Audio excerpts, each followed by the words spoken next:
CJP സഖ്യം എന്തായാലും തെളിഞ്ഞിരിക്കുകയാണ്. ഒളിഞ്ഞും മറഞ്ഞും ചെയ്തത് പുറത്തെത്തിയിരിക്കുകയാണ്. നേതാക്കൾ തന്നെ പുറത്തു പറയുകയാണ്. കോൺഗ്രസിനെ ഇന്ത്യയിൽ തന്നെ ഇല്ലാതാക്കാൻ ശ്രമിക്കുന്ന BJP തന്ത്രത്തിനൊപ്പം CPM ചേർന്ന് നിൽക്കുന്നു എന്ന് വ്യക്തമായെന്നാണ് രമേശ് ചെന്നിത്തല പ്രതികരിച്ചത്. നമുക്ക് രമേശ് ചെന്നിത്തലയുടെ പ്രതികരണം കേൾക്കാം. എന്താണ് ഇപ്പോൾ അദ്ദേഹം ഇത് പറയേണ്ട കാര്യം എന്താണ്? 78ലെ കാര്യം ഇപ്പോൾ പറയേണ്ട കാര്യം എന്താണ്? അത് CPM-ഉം BJP-യും തമ്മിലുള്ള അന്തർധാര കേരളത്തിൽ കഴിഞ്ഞ കുറേ കാലമായി, കഴിഞ്ഞ നിയമസഭാ തെരഞ്ഞെടുപ്പ് കാലം മുതൽ നടക്കുന്നതാണ്. അതിൻ്റെ ഭാഗമാണ് ഇപ്പോൾ അദ്ദേഹത്തിൻ്റെ ഈ പ്രസ്താവന.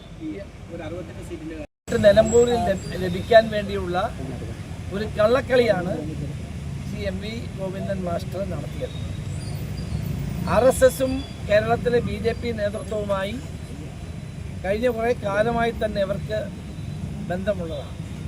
കഴിഞ്ഞ നിയമസഭാ തെരഞ്ഞെടുപ്പിൽ 69 സീറ്റുകളിലാണ് BJP-യുടെ വോട്ട് CPM-ന് ലഭിച്ചത്. അപ്പോൾ ഇവർ തമ്മിലുള്ള അന്തർധാര വളരെ വ്യക്തമാണ്.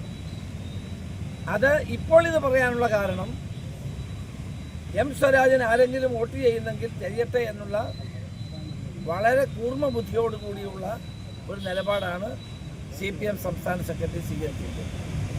കഴിഞ്ഞ നിയമസഭാ തെരഞ്ഞെടുപ്പിൽ കോൺഗ്രസ് മുക്ത ഭാരതം ഉണ്ടാകണമെന്ന് ആഗ്രഹിച്ച് BJP CPM-ന് വോട്ട് ചെയ്ത് തുടർഭരണത്തിനുള്ള വഴി തുറന്നു കൊടുക്കുകയാണ് ഉണ്ടായത്. ഇപ്പോൾ നിയമസഭാ ഉപതെരഞ്ഞെടുപ്പിലും ആ പരസ്പര സഹായം മുന്നോട്ട് പോവുകയാണ്. ആദ്യം BJP കേരളത്തിൽ ആ നിലമ്പൂരിൽ സ്ഥാനാർത്ഥിയെ നിർത്തില്ല എന്ന് പറഞ്ഞു. പിന്നെ സ്ഥാനാർത്ഥിയെ എവിടുന്നോ ഒരു പുതിയ സ്ഥാനാർത്ഥിയെ കൊണ്ടുവന്ന് നിർത്തി. ആ തെരഞ്ഞെടുപ്പ് രംഗത്തൊന്നും അവർ സജീവമല്ലായിരുന്നു. അപ്പോൾ ആ BJP-യുടെ വോട്ട് കൂടി ഇങ്ങോട്ട് കിട്ടാൻ വേണ്ടിയുള്ള ഒരു തന്ത്രമാണ് സ്വീകരിച്ചത് എന്ന കാര്യത്തിൽ സംശയമില്ല. കുറേ കാലമായി തന്നെ BJP-യും CPM-ഉം തമ്മിലുള്ള അന്തർധാര ഇവിടെ നിലനിൽക്കുന്നു. അത് അടിയന്തരാവസ്ഥയ്ക്ക് ശേഷം ഉണ്ടായ കൂട്ടുകെട്ടതല്ല. അതിനുശേഷവും കേരളത്തിൽ ഈ കൂട്ടുകെട്ട് തുടരുകയാണ്.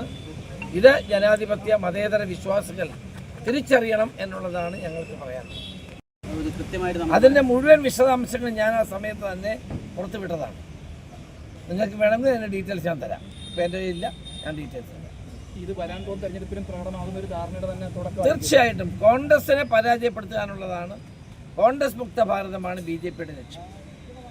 അത് യാഥാർത്ഥ്യമാക്കാൻ വേണ്ടി കേരളത്തിൽ CPM-നെ സഹായിക്കുക എന്നുള്ളത് BJP-യുടെ ഒരു നയമാണ്. ആ നയമാണ് കഴിഞ്ഞ നിയമസഭാ തെരഞ്ഞെടുപ്പിലുണ്ടായത്. ഇപ്പോൾ നിലമ്പൂർ തെരഞ്ഞെടുപ്പിലും അത് ഉണ്ടാകുമോ എന്നുള്ള സംശയം ജനങ്ങൾക്കുണ്ട്. ഏതായാലും MV ഗോവിന്ദൻ മാസ്റ്ററുടെ ഇന്നത്തെ സ്റ്റേറ്റ്മെൻറ്റോടുകൂടി ആ സംശയമാണ്. RSS-ന്റെ കൂട്ടുകെട്ടുള്ളത് കൊണ്ടല്ലേ EMS ഉദുമയിൽ പോയി KG മാരാർക്ക് വേണ്ടി പ്രസംഗിച്ചത്? അല്ലെ പിന്നെ എന്തിനാണെന്ന് അന്ന് പോയി പ്രസംഗിച്ചത്? അന്ന് RSS-ഉം ജനതാ പാർട്ടിയും ചേർന്ന ആ മഹാസഖ്യം ഇന്ദിരാഗാന്ധിയെ പരാജയപ്പെടുത്താൻ ഉണ്ടാക്കിയപ്പോൾ കേരളത്തിൽ അതിൻ്റെ മുന്നിൽ തന്നെ ആളല്ലേ EMS, CPM നേതൃത്വം. ഇതൊക്കെ ചരിത്രമല്ലേ? ആ ചരിത്ര വസ്തുതകളെ ആർക്ക് വിചാരിച്ചാലും മറച്ചു പിടിക്കാൻ കഴിയില്ല. എന്നും കോൺഗ്രസിനെ പരാജയപ്പെടുത്താൻ ഇവർ തമ്മിലുള്ള ഒരു ഐക്യം നിലനിന്നിരുന്നു എന്നുള്ളത് വസ്തുതയാണ്.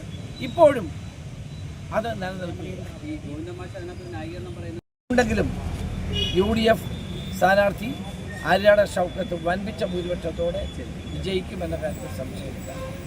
എല്ലാ ഇടതുപക്ഷ മുന്നണിയുടെ എല്ലാ കള്ളപ്രചരണങ്ങളെയും അതിജീവിച്ചുകൊണ്ട് ജനങ്ങൾ ഈ സർക്കാരിനെതിരായ ജനവികാരം ഈ തെരഞ്ഞെടുപ്പിൽ പ്രതിഫലിക്കും.